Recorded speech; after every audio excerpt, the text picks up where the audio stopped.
Good day, my friends. Froggy here, and welcome to the Hogs Den, October 22nd, 2016, Fraser Canyon to Fat Jack's for lunch day ride. There was another hookup this day in the afternoon at Duke's Country Pub in Chilliwack, a fundraiser for a fallen rider. I'll do a part 2 for that. This probably will be the last ride up the canyon this year, this winter, for it will snow. Dang, this sounds like the Last Supper. Here is a list of the 14 den friends who gathered for lunch on this fine, crisp, dry, and sunny day. Starting this trip, Brian met me at my shop and rode together to Bruce's Market, our main hookup point. Nasser and Glenn were the first there, others shortly, and you can't get away from pumpkins in fall. Bruce's Market also dabbles in fresh seafood and a bonus little restaurant open for breakfast. Kat got us that French vanilla she promised, but it would haunt me later, trust me. Everyone started showing up on time, kickstands up, scheduled for 10. We still had time to mingle, finish our coffees, then gear up to go. It was about 9 degrees out this morning, so other than gloves, helmets, and nip and tuck, there wasn't much to get ready. Backing out and finding spots to safely merge, we were ready to roll. It was Harv who posted this ride, so Harv led the group out of Bruce's and on the way to Boston Bar.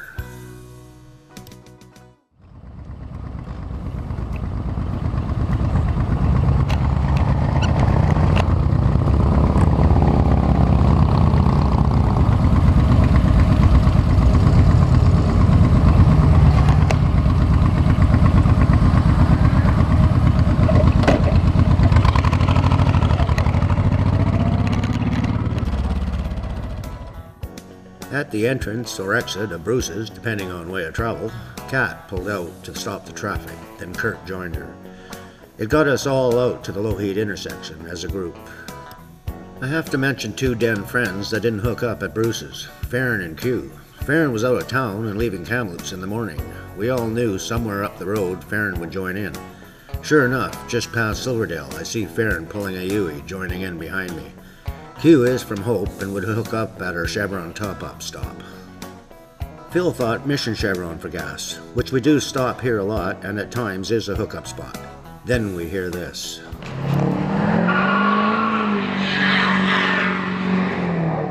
Oh yeah, he's got a powerhouse. I'm impressed, yeah. I didn't even see any smoke.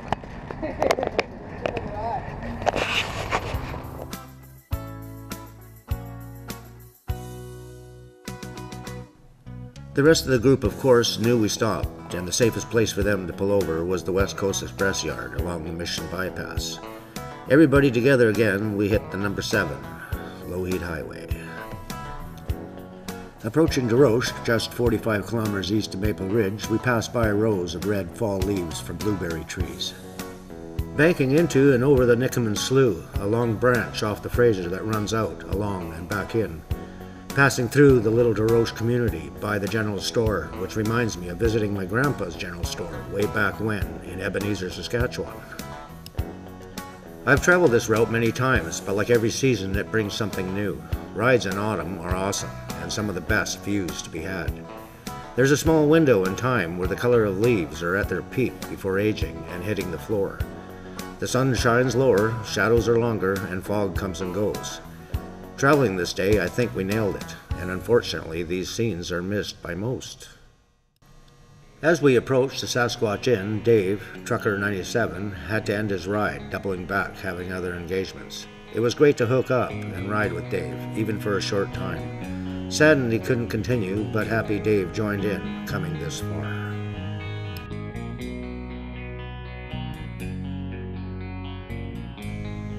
Going over the Harrison River Bridge and just a couple clicks up further is another favorite scenic ride of mine, an approximate 6-kilometer stretch around Woodside Mountain. As you can see, we ran into some of that fog I mentioned, but just enough to create a little ambiance.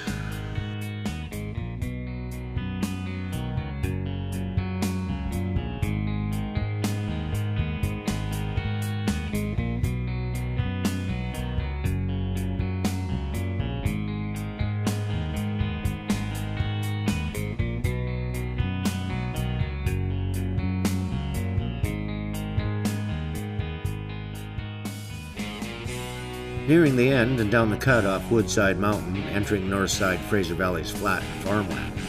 I remember as a kid from about 3 to 13 with my folks living in Agassiz, Harrison Hot Springs, and Rosedale before migrating to the Sunshine Coast. Living in Rosedale in 1965, I was 9 years old, and on January 9th, the largest rock avalanche in Canada slid down the Hope-Princeton Highway. I will have a little segment on that and my Lake Louise to Jasper Loop ride video coming soon. Entering Hope is our first gas up stop and hookup point where Q will join the group. It's about 65 kilometers to Boston Bar, and I for one will be good for gas returning back and top up again. Remember that French vanilla cat got me back at Bruce's Market? Well, that was my third coffee, and it haunted me pretty much from Agassiz, and the bumps didn't help. Just 1 kilometer to the Chevron, I just couldn't hang on. Also thinking the washrooms will have a lineup for sure.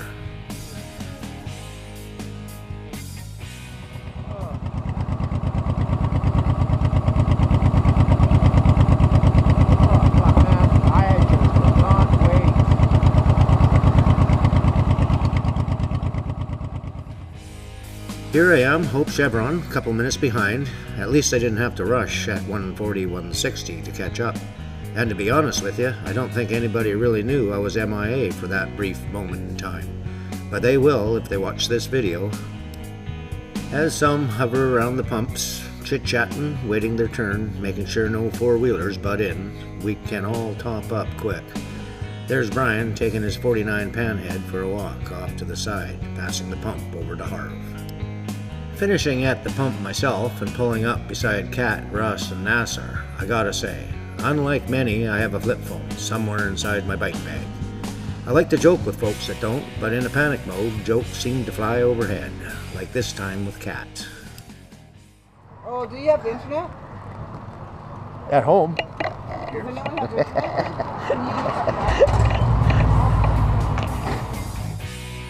Although personally I got a good chuckle, I may get my pee-pee slapped yet. There's Q who hooked up in Hope, standing beside his, I believe, Sunglow Pearl Orange Glide. Awesome color.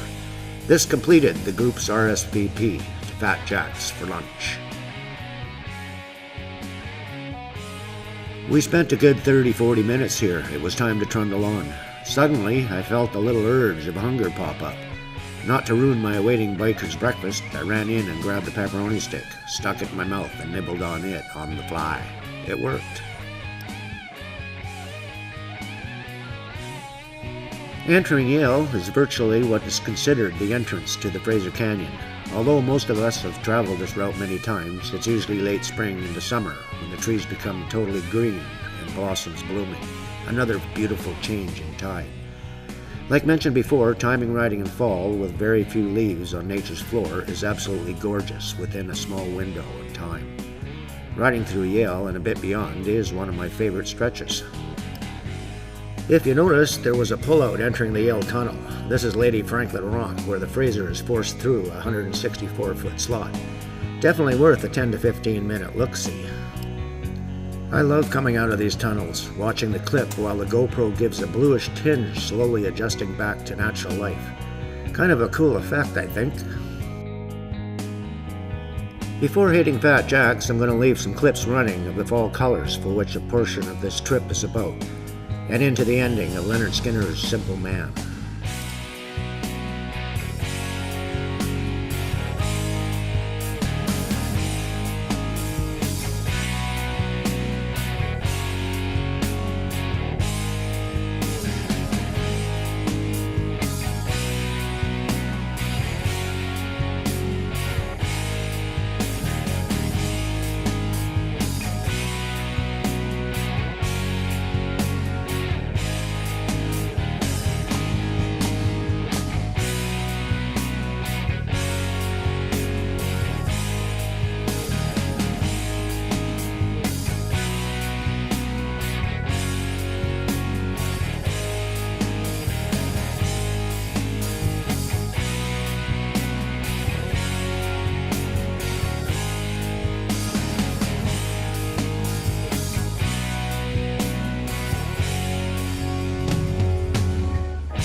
Well, here we are, Mighty Fraser Hotel and Fat Jack's Homestyle Diner. I had asked them a while back about the pub, if or when it opens. The girl said they do open and cater the pub for group scenarios with advance notice, and the rooms are usually always available.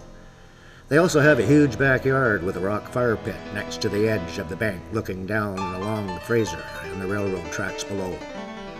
I've always thought of using the Mighty Fraser for a quick getaway weekend to relax, mingle, and party. Maybe this upcoming 2017. Who knows?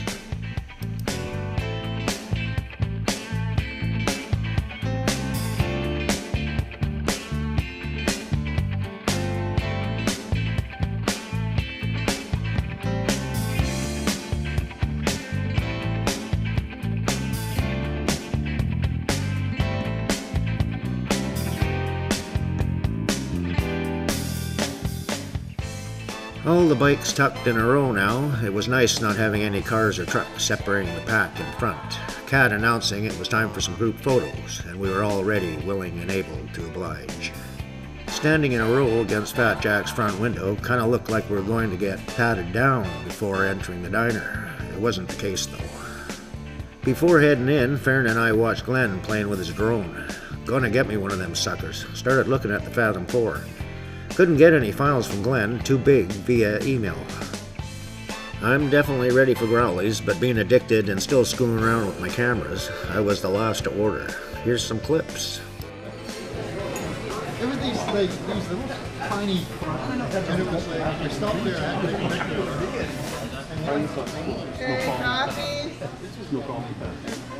Oh, I wanted a coffee too, darling. It was just tidal wave. Come flying over your bike and just and you're done. Just But RZ going the other way, he hit standing water. A little cup here. I need a coffee too. Why am I following you for some reason? I don't know. You're waiting for coffee? Yeah, I'm waiting for coffee. I haven't even ordered yet. running away from them. Well, that's about the smallest camera I've seen. Oh, it's a GoPro. GoPro. You should see the videos he makes. He kind of narrates them all. There it is. Oops, there it is. The biker breakfast. Here, we're gonna get a drone shot. You gotta get some bread. I've never been on a drone shot. It's from the brothel or High Heels. I don't know if it's gonna work or not. No, this is when I was 5 years old. I was a kid. Just watched filming. Oh. And my sister had looked up all. Drone shot. Well, it was time to glove up and carry on. Every time I've been to Fat Jack's, it's been a great time, and today was all that plus some. The food and service is very good, with lots of room to accommodate many. I'd say Fat Jack's is one of the top greasy spoon diners in my books. Also the fact that you can have breakfast all day. I like my H by side Sunny and Runnies at any time. Brian Smith and Brian Harnett left about a half an hour earlier. Harnett had family obligations coming up, and Smith needed to be at Duke's by 3 for Shannon's Fallen Rider support function. Some of us would meet him at Duke's shortly. Got a chance to tail Q for a while, trying to catch some backdrop fall colors against his ride. I thought an awesome combination and blended in well. I'm always watching for opportunities to catch something cool, and usually hard pressed to catch it. But for sure what I caught today, we all unchained our hearts.